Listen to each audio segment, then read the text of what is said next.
Hello, everyone. It is me, Andrew Casale, back once again with a new live stream. This time today, I'm going to talk about 13 comic book movies that I particularly enjoy that not a lot of people normally don't call out these days. So the so if the and let's see, we got hey Dad, how's it going? And we got friend more 2508. So the basic deal is I'm going to go over these 13 movies and tell you my thoughts on them. And if you want to give your own thoughts on these movies, just type it in the live chat.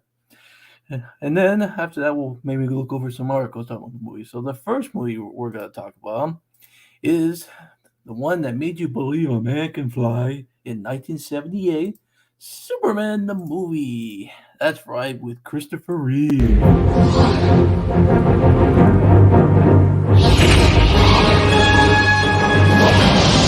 Ultimate superhero is back on the big screen. I got you. You've got me! Who's got you? The epic blockbuster returns, restored and remastered to its original brilliance, with footage never before seen on the big screen.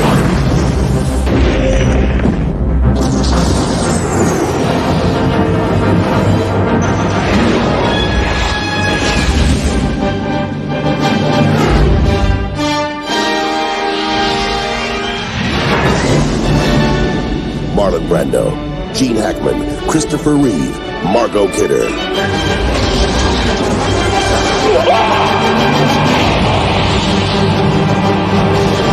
Superman, the movie. Take flight, spring 2001. Yes, Superman the movie. The one that made people the American Fly, starring Christopher Reeve, Margot Kidder, and Gene Hackman and Marlon Brando. Now, this movie I think was revolutionary for the time, because before this, Superman was just already becoming popular in the mainstay, with the 40s serials and the George Reeves television series, and this one took it to the stratosphere because Superman came to our pop culture phenomenon in 1938, and Christopher Reeve became the most definitive Superman to many people. And I agree with that, because with this costume right there and the flying scenes and the iconic soundtrack by John Williams, it was just a re-release. That was just one. I just picked the clip to show the cool footage that. And he said, love it, yeah. So like I said, if you want to give your thoughts on any of these movies I go over, just type it in the live chat.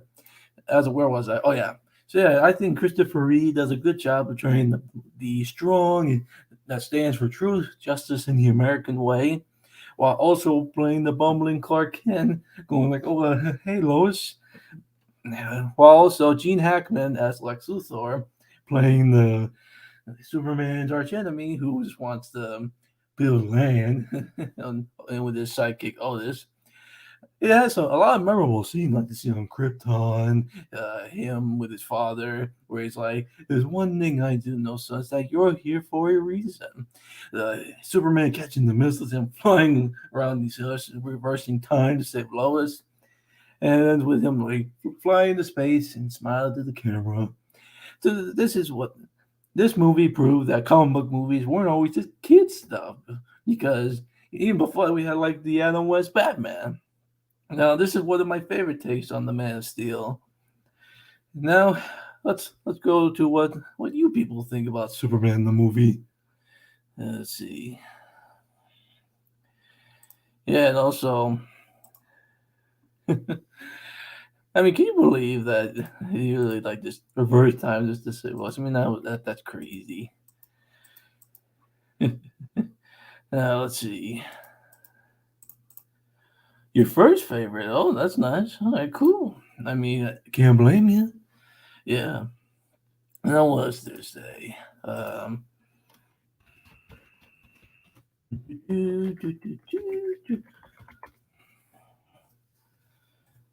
Now let's see what we also got here. Yeah, I got the iconic flying. It's okay, man. Take all the time you need. As I was saying, so you got you. I mean, look at this. I mean, most people these days prefer this take on Superman, but when people think of Superman, they think this guy here. I mean, look at that. You can do it without wires. Yeah. I think at the time the special effects were amazing. Yeah, I mean, it was 1978. Because when you watch behind the scenes of the movie, you can see like they use like these wires that make it look like you're flying for the flying scenes. And rest in peace to Christopher Reeve, who we lost in 2004 after that horse riding accident.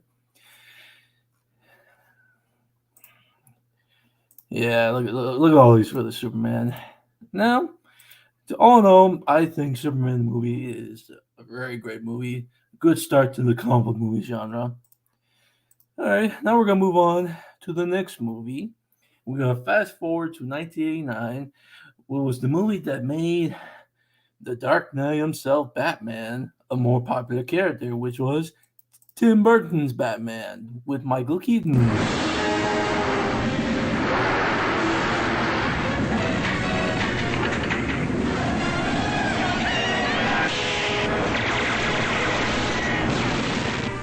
Vicky Vale.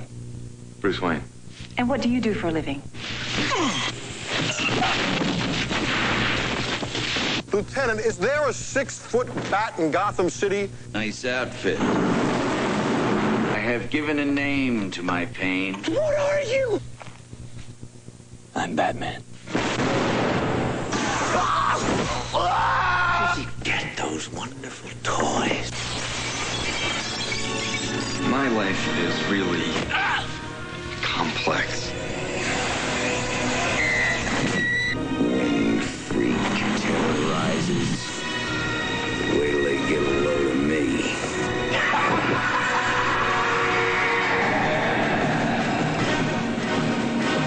Rated PG-13, June 23rd. Yes, that's right, Batman, which came out in 1989, starring Michael Keaton as the Cape Crusader and Jack Nicholson as his archenemy, the Joker. Now, at the time of this movie, you couldn't escape. It was Batmania at the time because before this, you had like the Adam West 60s campy style, with the bam and the pow. And people thought, what's this? I really had my reservations about Keaton, but he was awesome. I agree. He is my Batman because you can tell like he's so scarred by the death of his parents that even Tim Burton has said that when you look at his eyes, he looks like a crazy person. And also with the creator Anton First, with Gotham City, like it came out of hell, like all dark and damp, with all criminals running around. Especially the Batmobile. That's what many people consider to be the Batmobile. So yeah, you got Jack Nicholson as the Joker, who really gave it a more creepy vibe, like you're an dance with the devil by the pale moonlight. I know people have their saying it's just Nicholson being Nicholson, but but look at that smile. It looks more like your classic Joker, with the hand buzzer and the squirty flower. This movie really gets thrown on the rug because of it's all outdated. But I disagree. I mean, when you look back on it, you can tell that Tim Burton really wanted to create a Batman that was more dark and serious. It really got the costume design too and all that. Batman was a big hit in the day, and it really gave Batman a more serious character. And it gave birth to Batman the Animated Series with Kevin Conroy and Mark Hamill, because the creators themselves said they took influence from the dark deco design of the Burton movies. And I gotta say, this to me is what Batman should be: dark and mysterious. Even the costume design is what I think of when I think of Batman. Yeah, and all in all, I think it's one of my second favorite comic book movies. All right, now let's move on to the next one. The next movie we're going to talk about came in the year 1990. It stars our favorite heroes in the half shell, the Teenage Mutant Ninja Turtles. Yeah, that's right. Now, let me bring that photo up. Here we are, the Teenage Mutant Ninja Turtles. This movie came out after the success of the 1987 cartoon and really brought these characters to the big screen. Going off against the Shredder, having Casey Jones and April O'Neil, and it was created, but these costumes were created by the Jim Henson Company. You know, the guy that did the Muppets, which were really impressive at the time. And also, let me see what we got here. These movies are considered classic too, because there we are with Jim Henson. I think this movie is really good, showing the brothers' relationship and their care for their master Splinter. The Shredder was pretty intimidating. You can tell by this photo right here.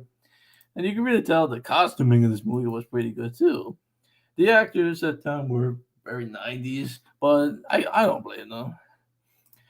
The fighting in this movie is good too, going up against the Shredder and all that, but I still think a lot of people really look at this movie to wipe the stink out of those Michael Bay ones. But I think this movie was a good comic book movie based off the Ninja Turtles. Yep. Now we're gonna move on to 1994, where our favorite comedian Jim Carrey, who was based off this very dark comics, The Mask. You're 40 minutes late. I'm sorry, Mr. Dickey. Stanley Ipkiss was having one of those days. What are you doing down there? Until he no money, I have no car. All I got is this. Came face to face with The Mask. Smokehead! With these powers, I could be a superhero! But first, Jim Carrey is The Mask. Ooh, somebody stop me! PG-13 starts Friday, July 29th at a theater near you. Yeah, that's right, smoking. Now, well, many people don't know that The Mask was based off these really dark comics at the time. And they were very violent, but the director, Chuck Russell, wanted to make it more friendly thing, and that's what Jim Carrey did with the movie. And I think it's a good comedy showing Jim Carrey's comedic tone with all somebody stop me. And it's a really good cast too. This was actually Cameron Diaz's first movie role before Shrek, and it's good, very intimidating villain. Like the design of the mask, with the prosthetic teeth, and really wacky stuff. Like we was like, step by the pair, don't be shy, nobody so fat follow ahead. And this can really give you really a smoking good time. Even though it was going to get a sequel with Jim Carrey, it gave birth to whatever this thing was inside the mask. It's ready to rock this joint. Oh no, I think The Mask is a pretty good movie in Jim Carrey's filmography. But first, now we're going to fast forward to 2002, where after the success of Blade and X-Men, came a character who is my personal favorite, launched the superhero movie genre into what it is today, and that's Sam Raimi's Spider-Man. If somebody told you I was just your average, ordinary guy, not a care in the world, somebody lied. They say that a hero can save us. I'm not gonna stay.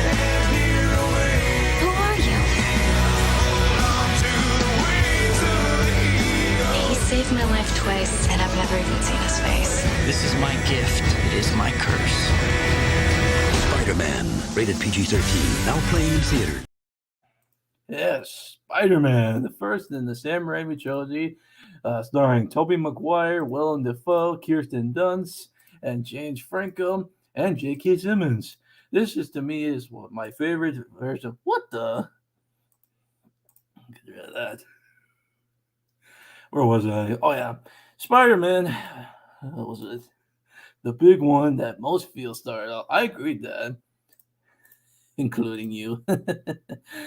Yeah. Now with Spider-Man, it, this was his first big green screen take on the character, and is my most favorite. And let me just get this.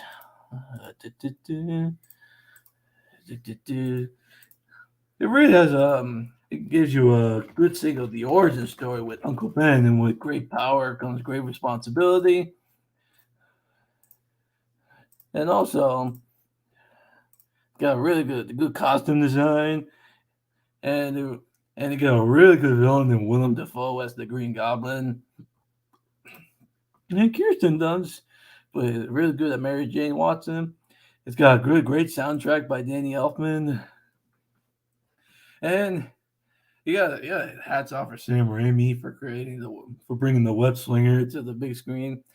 Sure, most people these days prefer the MCU version with Tom Holland, but I disagree. That's a more inaccurate take. This version really delves into more of what makes Peter Parker tick and why he dedicates his life to protecting the innocent. And this is a most memorable film in my comic book movie list, and I still rewatch it to this day. And I think this deserves a spot up there in the comic book movie genre. Now we're going to move to 2004 to the sequel to the hit film, Spider-Man 2. Yes, Spider-Man 2. It came out in 2004. So it had most of the returning cast, but this time it adds Alfred Molina as the villainous Dr. Octopus, who gives a really good performance in the movie. And this is the first movie to actually, and the only one, to delve into Peter Parker's personal life while he balances his life with a normal life and being a superhero. And with that, you see him lose his powers, which I think even recreates that famous comic cover of Spider-Man No More, where he walks away from the trash while it's in the trash bin. And it really amps up what we liked about the first movie with the action and the suspense. And with Alfred Molina as Dr. Octopus, he's a very sympathetic man, with these arms controlling him. And the train fight right here in this photo really is one of the greatest action scenes of all time, where you see he just pulls going. Argh! And it really delves more into his relationship with Mary Jane too, and his best friend Harry. All in all, I think Spider-Man 2 is one of the greatest movie sequels. I love this scene. Yeah, I agree. It's one of the greatest movie sequels, comic book movies, and Spider-Man movies of all time. And it has a really good end credit scene with Harry finding out his dad's the Green Goblin, which leads into the third movie, which I still enjoy. Very underrated, but not a lot of people do.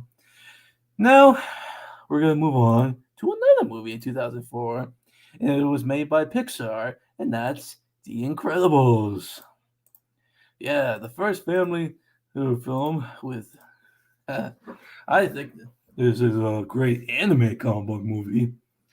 If I had to put another anime comic movie, I'd pick Batman: Mask of the Phantasm, which delves into the Batman animated series. But with this, you can really good family dynamic with Mr. Incredible, his wife Elastigirl, and their kids Violet and Dash. And it's got a really good villain, a Syndrome played by Jason Lee, and is it really? I did not know that. And it's got a great soundtrack by and it's got one of the favorite characters, Edna Mode, voiced by the director Brad Bird. That was this. No capes. That's it. Good one. Yeah, and then I think that this movie is one of Pixar's best also. Now we're going to move to 2005, where after the Cape Crusader Batman was in development hell for like a decade, Christopher Nolan brought the franchise back with Batman Begins, with a new cast of Christian Bale, Katie Holmes, Michael Caine, Liam Neeson, Morgan Freeman, and Cillian Murphy. This movie really brought Batman back to its darker roots like Tim Burton did years earlier. And also show the origin of how Bruce Wayne becomes the Dark Knight.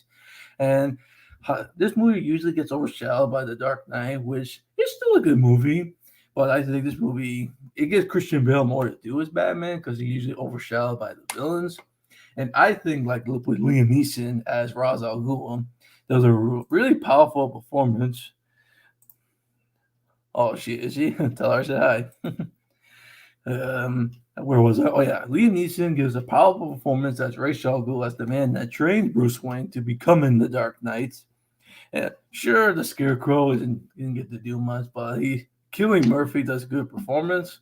And it's got great action scenes, even though they're all like quick cuts. And the Tumbler, which is the Batmobile, is a really cool take on the character. And it led to The Dark Knight and Dark Knight Rises, which are good movies, but I'm not covering those. Now we're going to move to 2007, where we get Nicolas Cage in his first comic book movie, Ghost Rider. Yeah, I know, hot take, but I actually liked the first Ghost Rider movie. I really like Johnny Blaze, Nicolas Cage or Johnny Blaze, show him how he comes to terms with making a deal with Mephisto, the devil. And his first transformation scene is really cool. He goes all crazy. And it's got really good action scenes with him like whipping the chain and going all crazy on the Blackheart's goons. But to cut it clear, I think this is an underrated movie. And I think Nicolas Cage should be more appreciated as the Ghost Rider. Now, we're going to move to 2008. To what many consider to be the birth movie of the MCU, and my mom's favorite movie, Iron Man. That's right. Tony Stark, the man who started it all, starring Robert Downey Jr., Terrence Howard, Jeff Bridges, and Gwyneth Paltrow. This movie really shows that Robert Downey Jr. is Tony Stark. And it really shows how he became the man who he is, being a billionaire trapped in a cave, having to make an armored suit. Well, now you do that. And you're like, okay, cool. Where was that? Oh, yeah, Iron Man.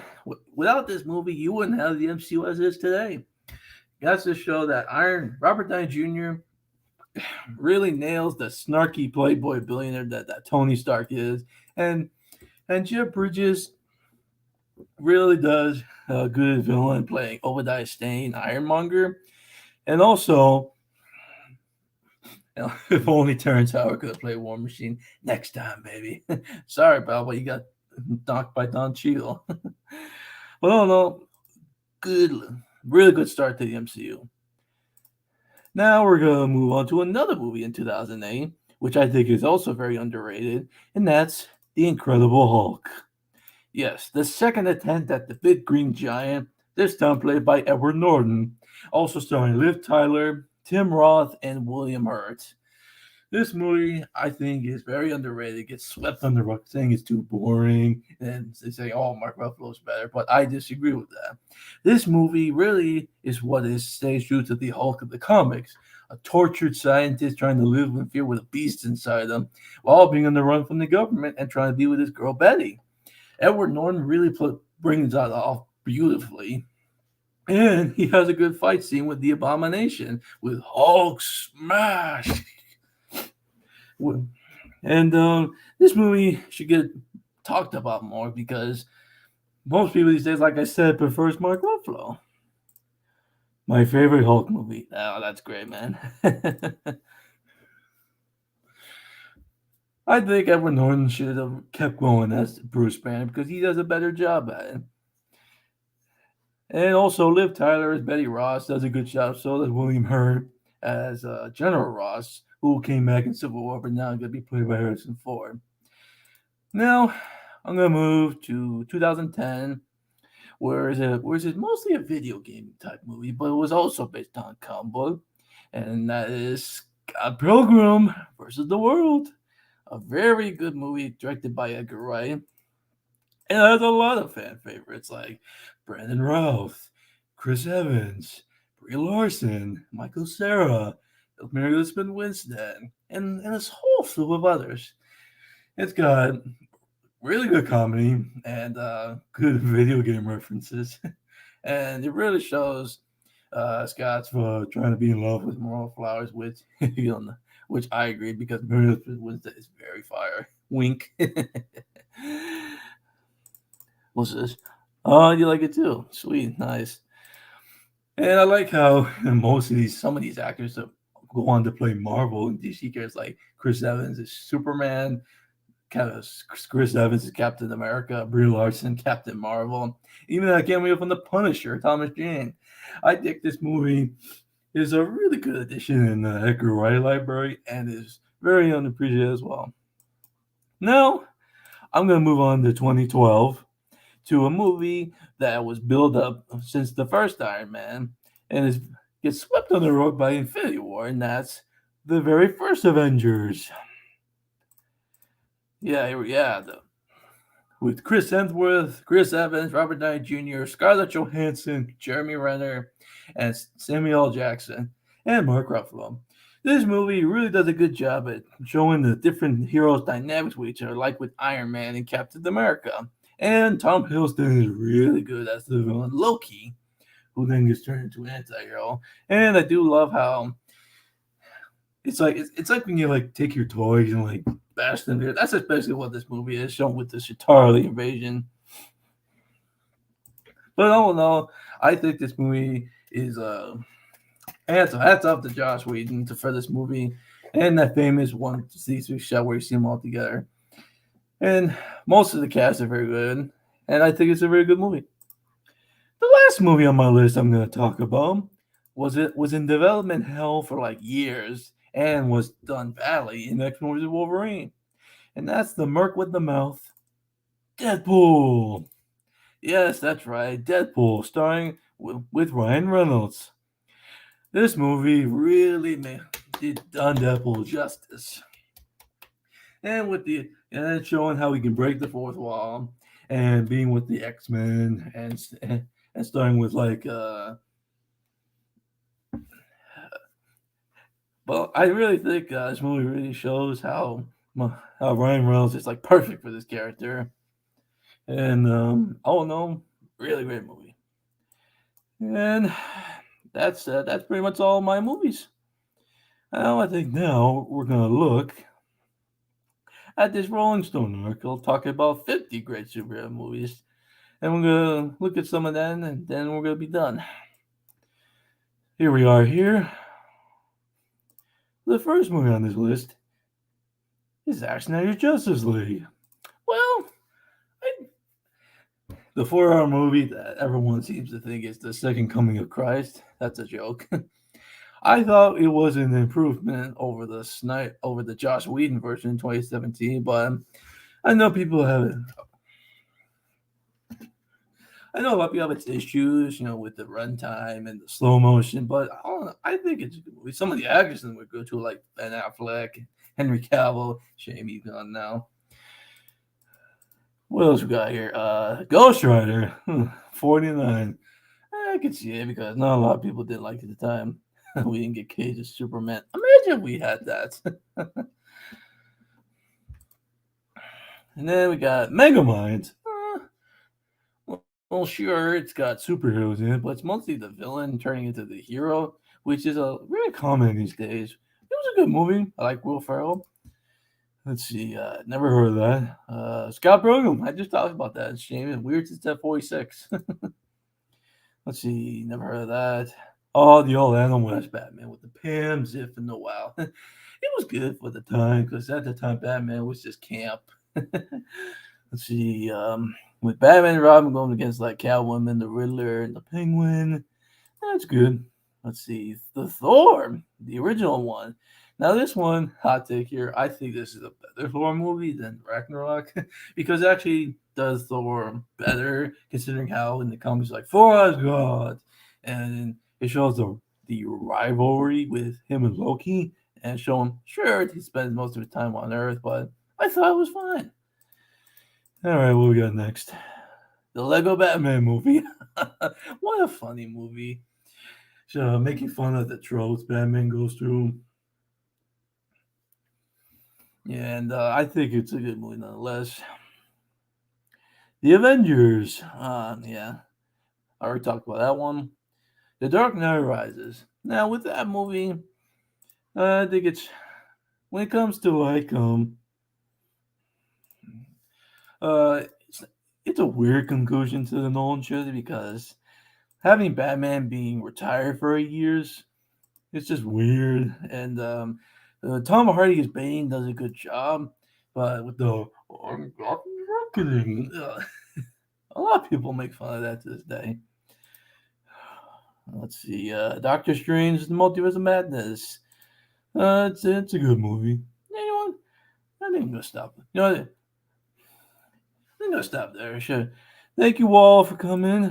Thank you all for checking out my list.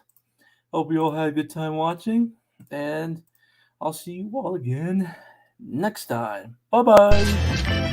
Hey, thank you so much for all your help today. Now it's time for So Long. But we'll sing just one more song. Thanks for doing your part. You sure are smart. You know, with me and you and my dog Blue, we can do anything that we wanna do. Bye-bye. Bye-bye. See you later. Bye. Thanks. Bye. Bye-bye.